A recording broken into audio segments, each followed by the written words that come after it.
Ngit-ngit siguro eh.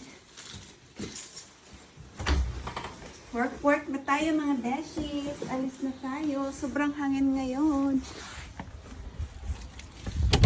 Sobrang hangin ngayong araw na to.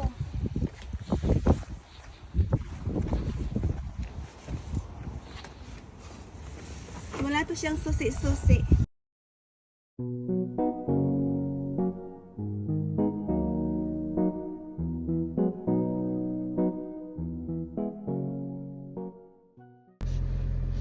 Alis na tayo. Kasi time to work na. Time to work na tayo. Back to day shift na tayo. Back to day shift. So ano ngayon? 1 o'clock.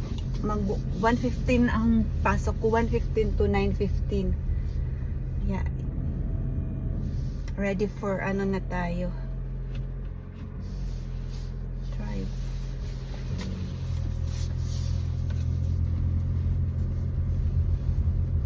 Yung si Dion, inano lang niya yung sasakyan doon. Ginilid niya kasi para makalabas ako kasi nasa unahan ako eh. Depende kasi kung sino ang mag-ano sa amin, mag-duty, kaya ginigilid namin yung sasakyan. Mahangin ngayon, mahangin. Ayan, nag-lock na yung sasakyan, automatic na siya mag-lock. Ayan siya.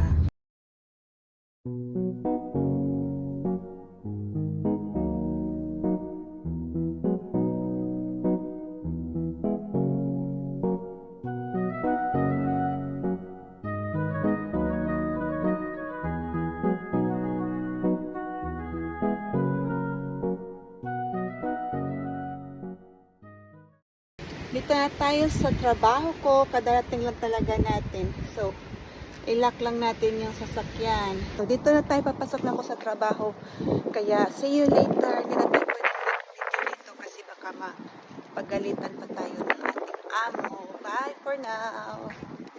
Ito na mga beshies. Break time na natin. Kaya lang busog pa ako. Kaya hot water na lang ang iniinom ko dyan. Hindi ko na nakain yung baon ko. Yun lang. Bye!